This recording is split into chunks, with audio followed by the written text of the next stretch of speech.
बिस्मिल्लाहिर्रहमानिर्रहीम। अस्सलाम वालेकुम दोस्तों, कैसी हैं आप? अल्हम्दुलिल्लाह अल्लाह की फजल करम से और आपकी दुआओं से मैं ठीक हूँ और उम्मीद करती हूँ कि आप भी ठीक होंगे, खुश होंगे और हैप्पी लाइफ गुजार रहे होंगे। मेरी दिल से दुआ है कि खुश हैं, बात रहे और हैप्पी लाइफ गुजारें।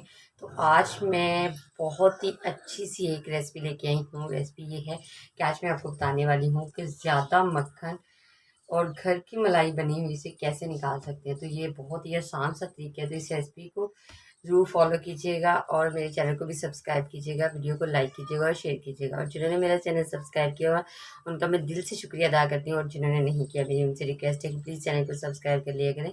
इससे मेरी हौसला अफजाई होती है कि मैं आपके लिए काम कर रही हूँ और आपको अच्छा लग रहा है। ठीक है, तो आइए हम रेसिपी को स्टार्ट करते हैं। तो आज हम बनाने वाले हैं, ये देखिए मैंने जग में ली है मलाई, तो इससे हम आज तैयार करेंगे बहुत ही टेस्टी सा मक्खन। ठीक है, तो बहुत ज़्यादा बनेगा, तो घर की मलाई है। तो आइए वीडियो को स्टार्ट करते हैं। तो बिस्मिल्लाहिर्रहमानिर्रहीम, घर में दूध से उतरी हुई मलाई से आज बहुत ही ज़्यादा मिकदार में आज हम बनाएंगे मक्खन। ठीक है, तो मलाई को 3 से 4 दिन मैंने हो गए मुझे उतारते हुए। 2 किलो दूध से मैं रोज़ मलाई उतार के रख लेती थी, तो आज मैंने सोचा क्यों ना मैं ये रेसिपी भी आपके साथ शेयर करूं। ठीक है, तो ज़्यादा मक्खन बनाने का तरीका ये है कि आपने हो सके तो आप इसमें कोई खट्टापन या कोई थोड़ी सी लस्सी जो खट्टी हो वो डाल सकते हैं, लेकिन कोई ज़रूरत ही नहीं है इन बातों की। ठीक है, आसान सा तरीका है कि फ्रिज में मलाई को रख दें। ठीक है, तो जब भी आपको ज़रूरत पड़े बनाने की कि काफ़ी ज़्यादा हो जाए, तो आप इसे जग में डालें और ग्राइंड करना स्टार्ट कर दें। ठीक है, तो ग्राइंड होते हुए अगर ज़्यादा ठंडी मलाई है तो आपने इसके अंदर गर्म पानी ऐड करना है, तो अगर गर्म है तो फिर आपने इसके अंदर ठंडा पानी ऐड करना है।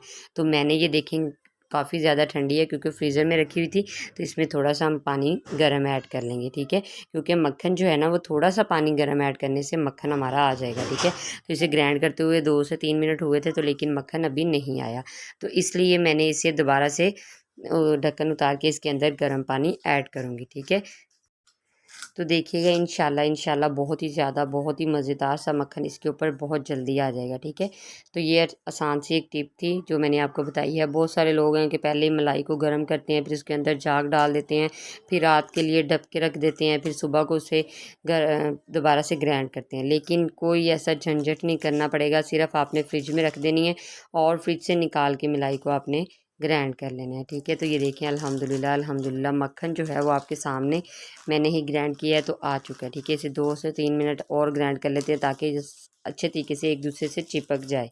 ठीक है, तो बहुत ही आसान सी रेसिपी थी, बहुत ही अच्छी ये टिप थी जो मैंने आपके साथ शेयर की है। तो उम्मीद करती हूँ कि आपको ये टिप मेरी अच्छी लगी होगी।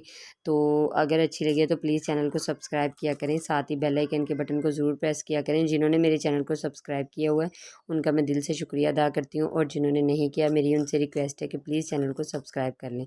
तो ये देखें अल्हम्दुलिल्लाह कितना ज़्यादा मक्खन आ चुका है। ठीक है, तो इसे निकाल के आप किसी भी बर्तन में डाल के फ्रिज में रख सकते हैं। ठीक है, तो फिर इसके बाद आप इसे गर्म करके घी भी बना सकते हैं, तो इस तरह भी मक्खन भी रख सकते हैं। लेकिन मैं अभी सिर्फ इसे मक्खन ही रखूँगी क्योंकि हम रोटियों के ऊपर लगा के सुबह के टाइम नाश्ते में मैं अपने बच्चों को दूँगी। ठीक है, तो ये बहुत ही आसान सी रेसिपी थी। तो उम्मीद करती हूँ कि रेसिपी अच्छी लगी होगी। रेसिपी अच्छी लगी है तो प्लीज़ चैनल को सब्सक्राइब किया करें, वीडियो को लाइक किया करें और दुआओं में मुझे याद रखिएगा। तो नेक्स्ट वीडियो तक मुझे दे इजाज़त। अल्लाह हाफिज़।